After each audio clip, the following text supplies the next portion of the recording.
We've already got over 300 delegates registered. So we expect over the 2 days about 1,000 plus professionals to attend. Basically, the idea is, and the reason we're making it free is that it's very flexible, that individuals can look at our program and decide which is most relevant for them. So they're not stuck in the conference for a full 2 days. We find these days that professionals are under so much pressure they can't dedicate a full 2 days to a conference. I think those days are over. And so what we want is for people to just plug into the sessions that are of greatest interest to them and attend accordingly. Mm-hmm. Let me take you back to yet another issue around the theme. Yes. Now we have the bandwidth. Yeah. Now what? Yes. And a recurring issue that's emerged over the last 2 years is the cost. Yes. It needs to come down further. Yeah, What's definitely. your perspective? Oh, absolutely. I've just been battling with some internet connectivity myself, and the prices are far too high. But it's a downward trend, and that is the upside. I mean, compared to say even 2 years ago, it's less than half, isn't it? And I don't know if we'll ever be satisfied. We always want more bandwidth, and we always want it cheaper. So it's an ongoing battle, and thank goodness, thanks to the leadership of the Ministry of Information and Communications, we have a very competitive international bandwidth situation now. I think the next stage is for more sharing of infrastructure to be introduced so that we drive down costs. The ISPs and the internet infrastructure providers need to work on that together. There's a lot of potential to drive down costs, there's no doubt. Because everybody wants to have their own fiber through the city, and that is ridiculous. There needs to be a unified fiber infrastructure, and the service providers all feed off the same the same networks. That requires maturity and trust within the industry, and hopefully that's going to emerge as people grow up. Mm-hmm. Good. The meeting will definitely involve other African countries, East African countries, to be precise. How do we stand, Kenya compared with East Africa? Are we the big brother and the rest still lagging behind? Yeah, I think you are. I think Kenya is the big brother. There's so much dynamism here, and there's also a greater critical mass in terms of the size of the economy. So that drives the innovations forward and the investment in infrastructure forward. So there's no doubt about that. But Uganda and Tanzania and especially Rwanda, because of the strong commitment there is from the presidential level to establish Rwanda as a world leader in ICT. So I think together the region can be considered a real hotbed of ICT development and innovation over the coming 10 years, and particularly when the realities of the community market set in, and we start looking at services across borders.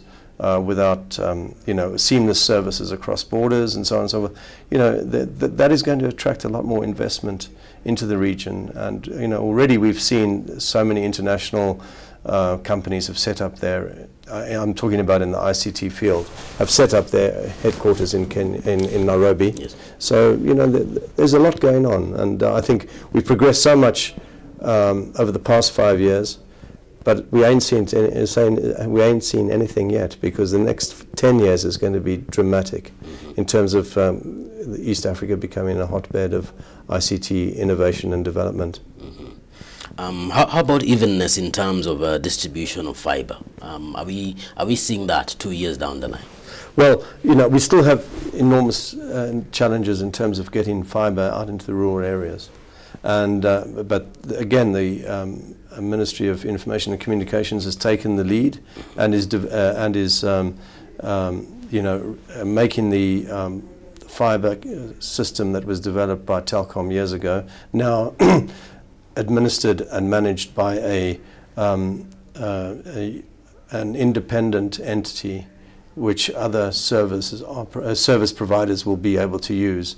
So that's an important step. But then you get other market leaders like KDN and CCOM, for example, that are developing substantial connectivity across borders, across national borders. So there is a lot going on, and I think the pace is just going to accelerate more and more each year. And perhaps maybe outside of the conference, a very exciting project that's coming up about 60 kilometers south of Nairobi. Yes. That's a Konza Technology City. Yes. What's your take? What do you see as the impact, potential impact it will make in Kenya and East Africa?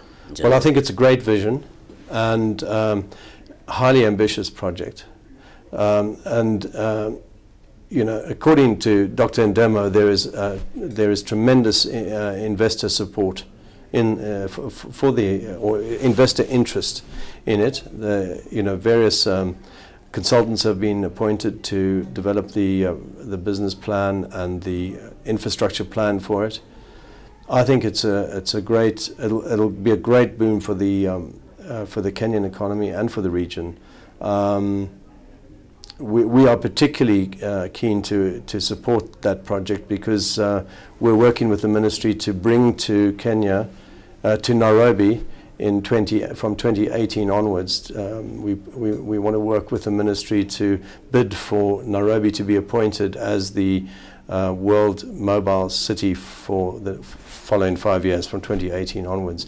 At the moment, Barcelona is that city, and we think it's time for Africa to have that status, and particularly Nairobi because of all the mobile innovation that's going on here. And by linking Konza and Nairobi, we can create the necessary infrastructure for the 50,000 plus delegates that would come for such an event. You mentioned mobile city. Perhaps you could just explain a little bit about this concept.